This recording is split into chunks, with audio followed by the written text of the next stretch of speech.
Bonjour à tous, bienvenue sur canalturf.com. Nous allons évoquer ici sur une seule vidéo les deux quintés de ce week-end. Samedi, nous serons sur les forums de Compiègne avec un quintet, ma foi, alimentaire. C'est ainsi qu'on peut le qualifier. Avec des chevaux qu'on connaît un petit peu, des chevaux âgés de 4 ans.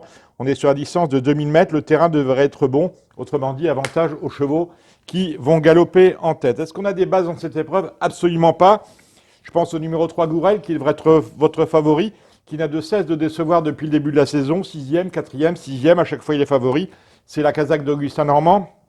Ici, il fait écurie avec le numéro 5 Quévillon, qui lui aussi a une chance absolument équivalente à celle de son compagnon d'entraînement. On peut éventuellement prendre les deux en base, mais rien de sûr. Une possibilité donc de prendre les Augustins en base. Il y a plein d'autres possibilités parce que la course est extrêmement ouverte. Dans cette épreuve, sachez que le numéro 14 ne court pas. Au moins, nous sommes tranquilles. Et ensuite, on a de belles opportunités. Je pense à la candidature du numéro 9, Go Fast. C'est l'entraînement de Nicolas Collery, la monte de Grégory Benoît. Et ce Go Fast, eh bien, il vient de décevoir, alors qu'auparavant, il faisait à chaque fois l'arrivée des quintés dans lesquels il était engagé. À mon avis, il ne va pas gagner, mais il va terminer à l'arrivée. En tout cas, la piste de Compiègne devrait particulièrement lui convenir. On va descendre maintenant dans l'ordre du tableau avec les différents concurrents, avec l'As Beau Papa. Beau Papa, vous vous en souvenez, il a gagné deux quintés dans le terrain très lourd. En dernier lieu, c'était pas mal, 6e, c'est une possibilité. Il porte ici le top weight avec un poids de 60 kg éventuellement. Le numéro 2, Green Bay, a une chance, une vraie belle chance. À mon avis, il va jouer la sienne ici. C'est l'entraînement d'Ovillé de Philippe Van de Poel. Si c'est pas pour cette fois-ci, retenez son nom à ce Green Bay parce que vous le toucherez avant la fin du mois d'août dans l'un des quintés de Deauville ou de Clairefontaine. Donc attention à lui. Attention également au 4, Jackson. Il va y avoir une cote.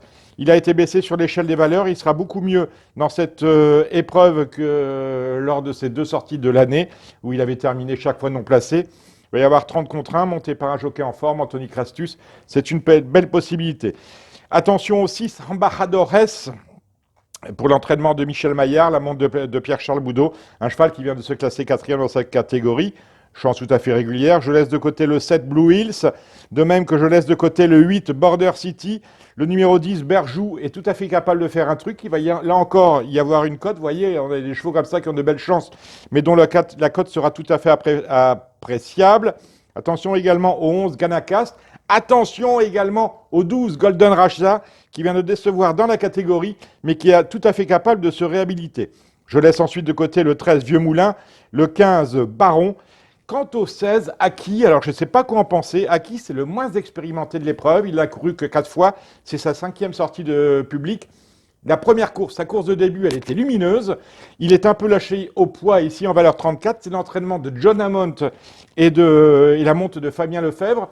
Je serais tenté de vous dire, attention à cet Aki. Regardez la cote du matin. Si vous avez moins de 15 contre 1, parce qu'il va être, à mon sens, assez loin dans les pronostics, jouez-le, parce qu'il peut peut-être se révéler en faisant sien ce quintet. Voilà ce que l'on peut dire sur cette épreuve de Compiègne.